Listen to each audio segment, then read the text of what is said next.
Naging mainit nga na usapin ng kontrobersyang ito sa mundo ng social media at pati na rin sa buong bansa. Ngunit bago ang lahat ay kung hindi ka pa nakapag-subscribe sa ating channel na ito ay mag-subscribe ka na upang lagi kang maging updated sa ating mga bagong videos na ina-upload araw-araw. At pindutin na rin ang notification bell at syempre piliin na rin ang all upang maging aware ka kung mayroon tayong bagong video na nai-upload. At sa ating mga matatagal ng supporters or mga viewers ay maraming salamat po sa inyong walang sawang pagsuporta sa ating channel. Huwag din pong kakalimutang mag-iwan ng like sa ating mga videos at syempre i-share na rin ito upang ang ibang tao rin na iyong kakilala ay maging aware din sa kung anong nangyayari sa ating bansa. At kung mayroon ka naman pong hinaing o di kaya opinyon, bukas po ang ating mga comment section para sa inyong mga komento. Muli po, maraming salamat po and God bless. Tayo na po ay panoorin ang buong video.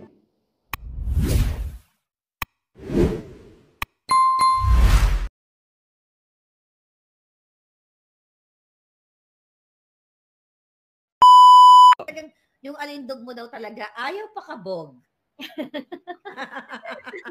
ayaw pa.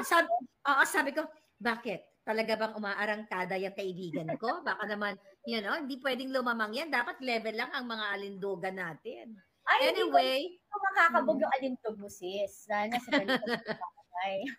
Ay, nako sis, sa kabila ng kalamidad, sa kabila ng mga pangyayari, syempre pag-usapan natin, muna yung mga kalamidad. Kumusta ba? Nabaha ka ba? Ano ba nangyari dyan sa Pilipinas sa iyo? Hindi ako nabaha, pero ang dami kong kilalang nabaha, lalo na yung, alam mo yung ating, di ba, mahihirap na na kababayan, tapos may mga kaibigan din ako dyan sa kapulisan tsaka military na sila yung nagre-rescue, nagtatry nila, ginagawa nila. First responders. Yes, yung sarili ng pamilya, hindi nila na-save. So, yun nga yung mga ibang gusto nating tulungan, di ba, sis? Yes, yes. Papasko pa naman, nawala ng tahanan. Kasi baha ka, sis, para ka na rin, pareho rin yan na nasunugan ka eh. That's true. That's true. Yes. Yun yung problema. And yung another thing pa is like, kawawa rin sis yung mga bata kasi may pasok pa. So, technically, naantala. Hindi lang yun sis, yung gamit din nila, for sure, nabasa, kawawa. True. So those are the things that kailangan nila ng pansin. Hindi lang yun sis, yung mga namatayan, di ba? Yes, oo, yun. Kawawa talaga. Hindi, gusto kong marinig yung, syempre alam ko naman yung, ikaw even before tayo magkakilala dito, bago ka talagang nakilala ang ating mga kababayan bilang isang whistleblower, you work already with this mga first responders, mga volunteers natin, mga men and women in uniform. Ano yung kwento nila during that, syempre nag-rescue sila, ano ba ang kwento nila sa'yo? Kumbaga ibigyan ba sila ng order ng kanilang mga pamunuan na magkakaroon tayo ng bagyo sa Naga o sa Calabar Zone? Meron ba sila na ikwento sa iyo na pinaghanda sila ahead of time ng ating pamunuan? Actually, hindi namin napag-usapan, pero ang sinabi lang nila sa akin, yun nga, kulang talaga sa ang sabi na palaging late. Yung kanilang, walang plano, kulang sa plano. Yun yung nasabi nila sa akin. Tapos nalulungkot sila kasi, alam mo itong mga to kasi sila, alam mo yung mga first responder natin, talagang may puso yan eh. Kasi, sinumpaan nila yung tungkulin sa ating bayan na magsisilbi talaga sila. And even sarili ng pamilya, alam nilang naging biktima, pero sila itself hindi nila mapuntahan kasi hindi pwedeng i-priority nila yan more than dun sa sinumpaan nilang tungkulin. Diba, iba? Yeah. Ibang klase talaga sila kasi sinabi ko nga na sila pa yung madalas na hindi nabibigyan ng pansin na matulungan. Kasi ang inisip nila, matatapang sila, malalakas sila, pero nakakalimutan din ng ating gobyerno na for them to be able to to work better or talaga mag-function well, dapat yung kanilang mental health saka yung physical din nila, dapat healthy sila. Kasi kung ang iniisip na, nag-aalala sila tungkol sa family nila, di ba sis? Parang ang hirap naman sa heart. That's true. So, nakita naman natin kung paano yung ating, yung inyong bangag na presidente dyan, kung paano i-approach o kung paano yung approach niya paano niya i-manage ang kalamidad. So, di ba nakita naman natin, sis, na wala siyang alam, na, wala siyang alam, hindi niya alam ang gagawin niya, kaya maraming casualties, maraming nasiraan, kasi walang preparedness. Walang ahead of time. So, nung napanood mo ba si Ngagva?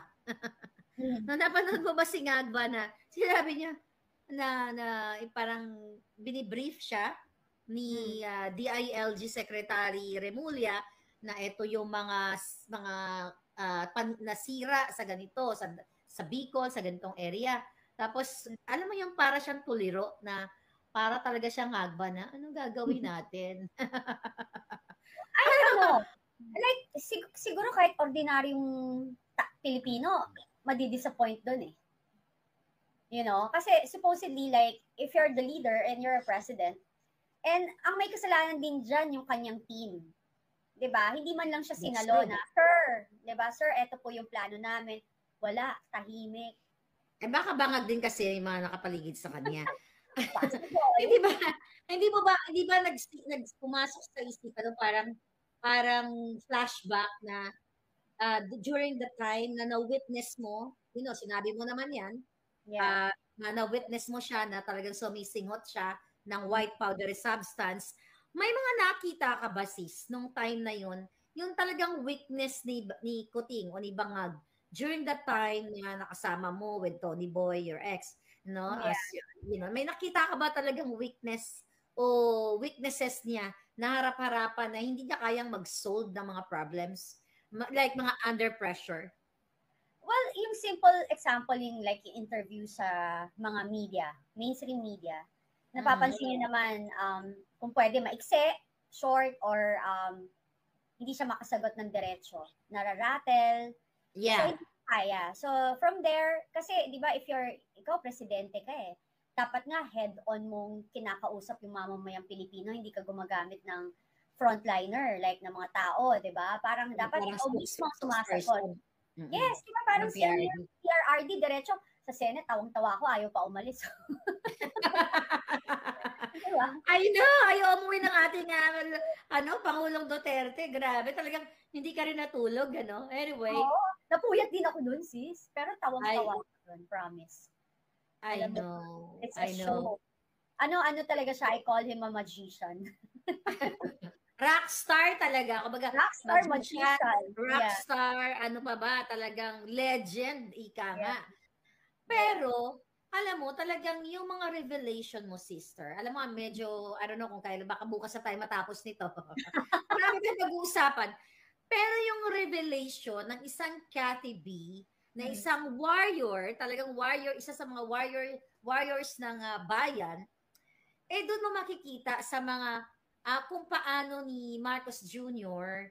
i-manage nga yung ganitong klaseng kalamidad or pressure, under pressure ka dahil syempre may mga nangamatay, hindi niya kaya talagang hindi niya kailangan mag-direct o mando ng task or solve ng mga problema. So this is really because of the polvoronic o the polvoron that he loves. That's it, that he is enjoying, right? Sis, nakukita na ako sa'yo. Diba? At least man lang pagkasama kita, sis. I really love this, itong dalawa tayo. Kasi kahit paano man nailabas ko yung aking other side of Maharlika. Ako ngayon ang Maharlika Mouse. True. Kasi pag ako lang mag-isa, lagi akong gusto kong gumurgur ng bangag. Anyway, thank you. Ayun, well, sis, kasi ako talaga, I've seen naman, kapag ang tao talaga galing sa parang mayaman, hindi naranasang magutom, mahirapan, mawala ng bahay, masunugan, mawala ng matutulugan, or mawala, all of this experience sa may hirap na mamamayan, di ba?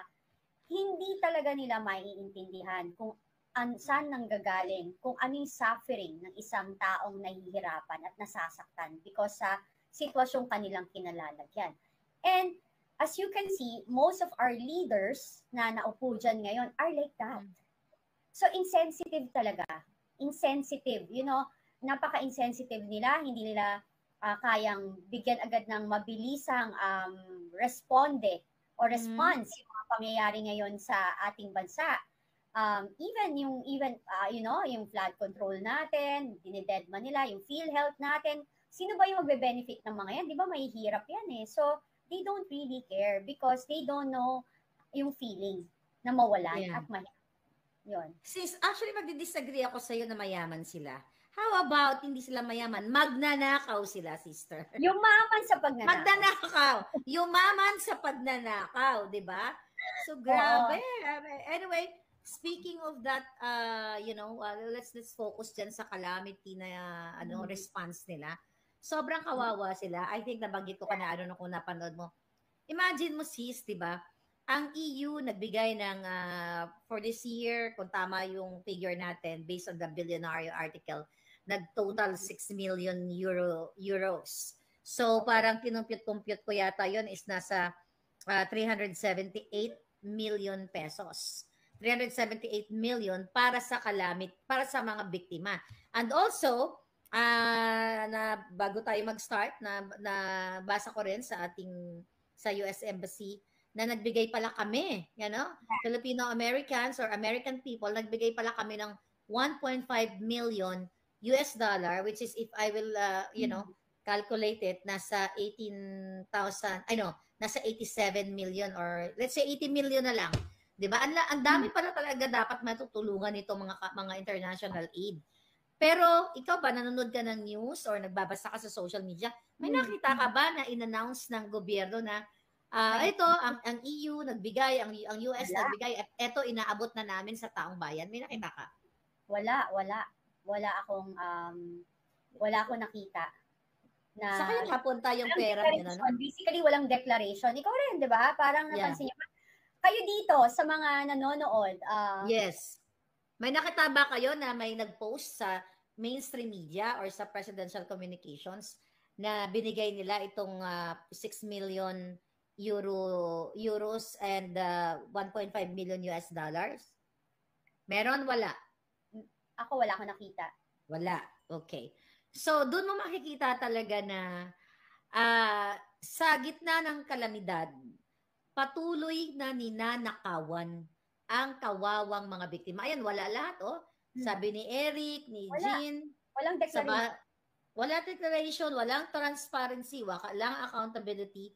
Na si Mary Kay, ambassador ng Amerika, nagsabi na ito daw ay para sa water supplies at cash aid. Pero wala talaga ako makita na binigay nila yung pera ng US taxpayers money. Yeah. Wala akong nakita eh. Kawawa naman talaga. O walang, sabi? Pero lahat ng comment, wala, Wale, naka-smugs na lahat. Dapat i-tackle sa Senate hearing yan. Ayan. Oo, sabi ng... Yeah, the problem with it kasi talagang they don't declare. And parang I'm surprised. Dapat ngayon, 'di ba, nagpapasalamat tayo para mas marami pang ibang bansang tumulong sa atin pag they know that we acknowledge their help, 'di ba? Kasi kinompute ko yung amount na yon, combined EU at saka US. Pag binigyan ng mga beneficiary o yung mga biktima ng baha at ng kalamidad, ito lang. Recently, pag binigyan ng 20,000 each bahay, each family, ay pwedeng magkaroon ng benepisyo ang 18 plus 14, 22, like 23,000 families, more than 23,000 families. Pero kahit na 500 families, wala tayong makita na in-announce nila na binigyan nila ng at least 20,000. Mga kababayan, just nakikita nyo na, nasa article yan ng Bilyonaryo at hanapin nyo dyan. Let's just compute, para lang sa kaalaman ng ating bayan. So, kinompute ko yung total amount na yon, combined EU and US. Kapag binigyan nga ang bawat bahay, which is 4,300 families plus 18,900 out of 20,000 to 20,000 quads. Yeah, 23,200 families ang makakapagbenepisyo Kumbaga, 23,200 na bahay ang mabibigyan ng tig 20,000 pesos. Pero zero talaga. But anyway, we all know that, sister. Yeah. How sad is that, no, sis? Well, ganun nga sis di ba? Kasi ano sila wala silang remorse. They don't care. All to gain, makasarili, greedy, di ba? Wala talaga tayong pupuntahan. Yun na nga lang, nakita mo naman sis yung flood control project na ang laking budget niyan. Kaya nga sabi ko, yung mga, kung nasan yung pinakamalalaking project, yung mga naapektuhan, kaladkarin nyo pababa, yung yung politician. Ilain papuntang impyerno, sabi ni Pierre Hardy. Diba? Parang, kailangan kayo mismo ang magbigay ng hustisya sa inyong mga sarili. Ngayon, sa darating na botohan, maging matalino kayo. Kasi kung alam niyo na hindi nag-deliver properly yung inyong mga binoto, wag nyo nang iboto kasama ng kanilang partido. You know? Di ba, you work, behind the scenes sa Congress, di ba? Nung si Tony Boy ay kongresista pa. May mga maalala ka ba na may mga nabibigyan ng proyekto na talagang ibinulsa nila? Meron naman, sis. Marami yan. Ano ba mga estilo yan sa loob sa behind the scenes sa Congress? Okay, anong klaseng pagnanakaw? Actually, parang hindi siya mandatory, pero automatic yan na pag binagbigay ng project, yung iba, binagbibigay yung mga contractor ng 10%.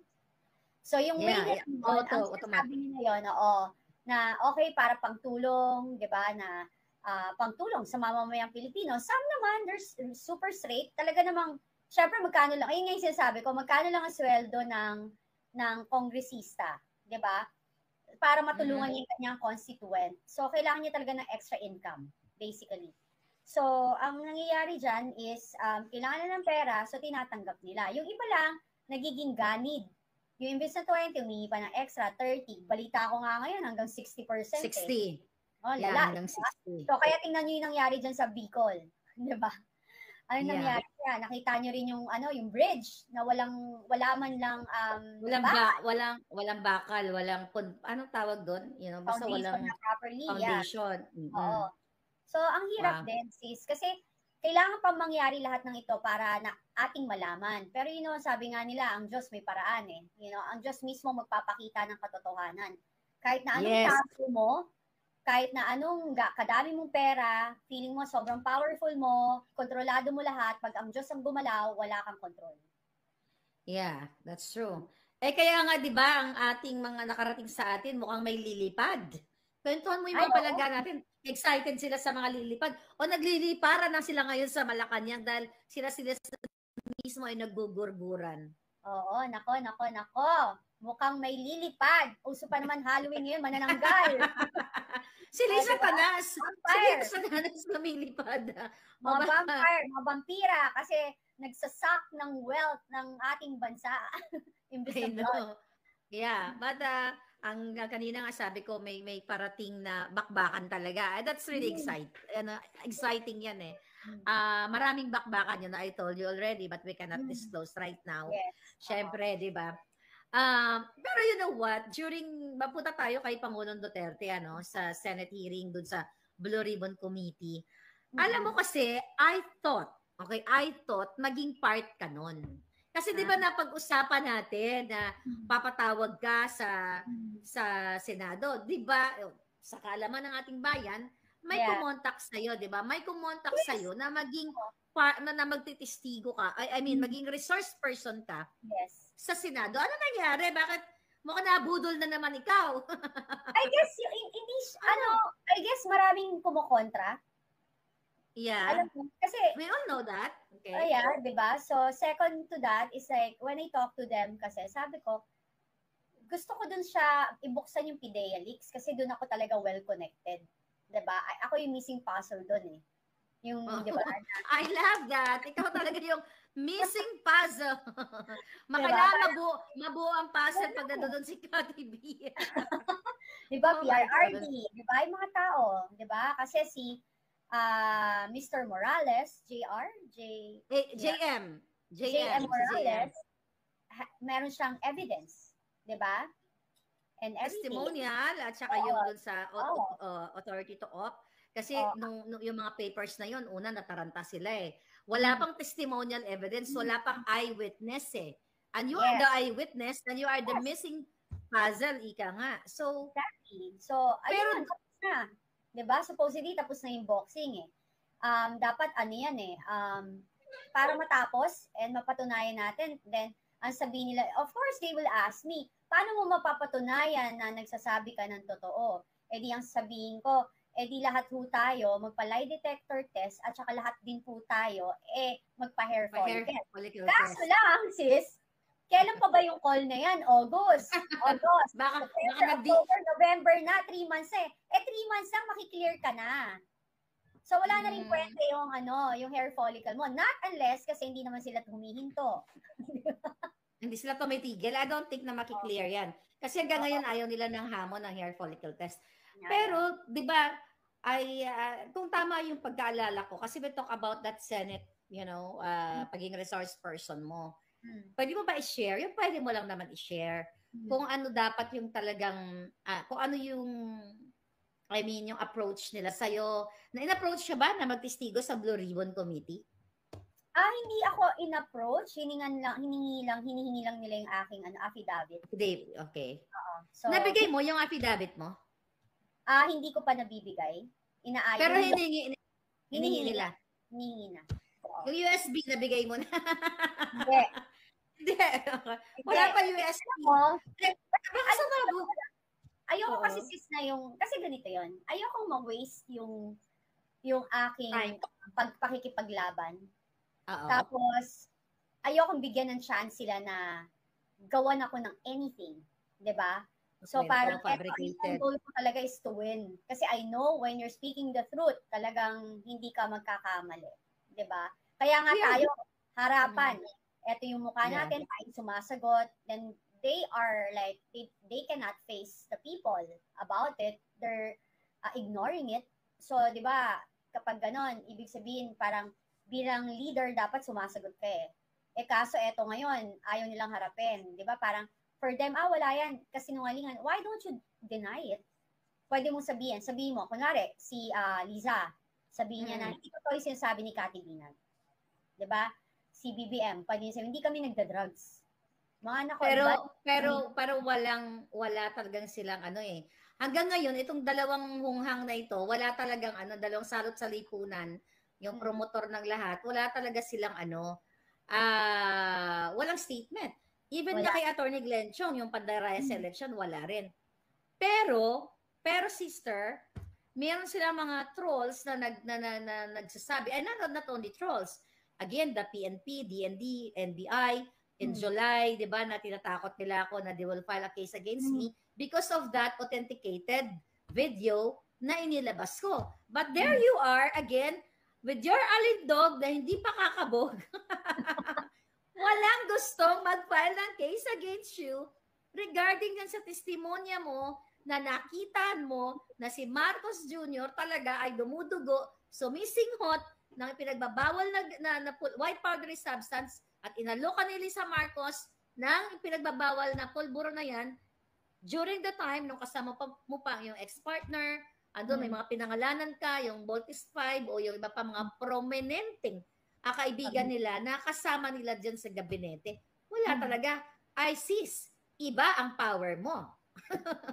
Wala. Siyempre, di ba, yung mga private parties na yan, meron kasing mga private individual na alam din nila na ginagawa nila yan. So, siyempre, siguro yun din, yung parang ayaw rin nila mapatawag. No, actually natatakot yan sila kasi makaka-provide ka talaga ng evidence eh. Yes. Okay? Yes. Ano to? Dali lang. Dali, palangga. Okay. Dali lang. May pumasok. Anyway, so makaka-provide ka talaga ng evidence kasi you know what? With your cellphone, di ba? Medyo bigyan na natin sila ng konti baka para umikot ang puwet ni Lisa Canas. Ligid sa kaalaman. Now I'm telling it. Doon sa mga cellphones na yan, 'di ba? Makikita mo yung from yung mga memories niyan eh. 'Di ba? I-Google mo lang yan kung sa no, not Google. I-click mo lang sa search na yan yung mga nakaraang mga events, 'di ba? Isa yan sa mga ebidensya na pag-usapan natin na sa mga testimonya na during itong party na ito, itong ganyan, nandito si Bangag sumisingot. Kasi kaya natatakot sila, baka kasi yung mga history ng memory ng cellphone mo, baka masama sa exhibit 1, 2, 3, 4, 5, 6, 7, 8. Yes, right? Exactly. Ang daming papatawag. I know, talaga naman. Kaya ngayon, ginagawa talaga nilang cover-up, diversion dito sa Quad Committee. Diba? Yan ang ginagawa. Dina-divert talaga nila. So, kaya nga mga palangga okay? Ano tayo? Sabi ni Makabayan. Sabi nila, Miss Cathy, mas maganda kang manipis ang makeup. Sabi ko, wala po akong foundation. Nag-lipstick lang ako talaga, tsaka eyeliner. Diba? Talagang ano siya, white powdery. Parang siyang white powdery substance. Masyado lang malakas yung white powdery substance lang. Diba? Wala mo talaga ako. Ito. So talagang I think, yan ang kinakabakaban. Kasi inabangan ka talaga ng tao Alam mo, sabi ko nga, paulit-ulit, diba? Kung gusto nilang i-pin down yung mga kritiko like you, like me, di ba? Ako, they're trying to kill me, tsaka to pin down. Pero ang kalindog natin, ito kasi yung panakot ko sa kanila, yung itong mga ganitong klaseng hairdress. Bumaba. Hindi ka lang may hindi ka na may puting ahas, marami ka ng daga. I know. Yung daga, may mga bubuwit. May bubuwit pa. Pero sa seryosong usapan, doon mo talaga makikita, mga kababayan, bakit wala July na, August, September, October, November, undas na. Wala pa rin talaga silang statement. Sabi ko nga, yung sinabi mo, kung gusto nila maghanap ng butas o maghanap ng taong ipin down na nagsasalita na si Marcos Jr. ay addictus, ikaw yun di ba? Kasi kung gumagawa-gawa ka lang ng kwento na nonsense or what, my God, that is libelous, that is defamatory.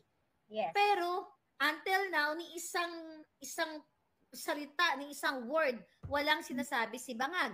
Ngumingiwi pa rin hanggang ngayon.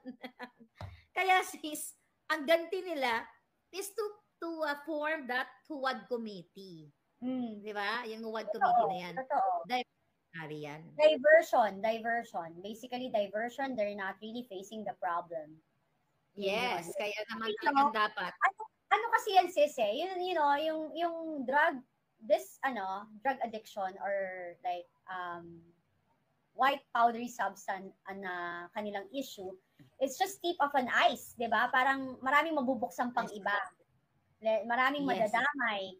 Maraming malalaman ng tao na kung sino-sino at kung sino nakakaalam pa na alam nila at kasamahan pa nila. Madalas kasama pa sila, di ba? Na gumagawa nito. Sabi ko nga, di ba, sa mga cabinet secretary, meron di ba? Yes. Napag-usapan natin yan. Yeah, diba? Kaya takot sila na magsasalta sila. Baka yung iceberg matunaw lahat. Matunaw lahat, sister. At talagang, manginig. Ngayon pa lang nanginginig. Nawala si Sisterette. Narinig niyo ba ako palangga? Mukhang ginugurgur naman ang aking sister. Can you hear me good, mga darling?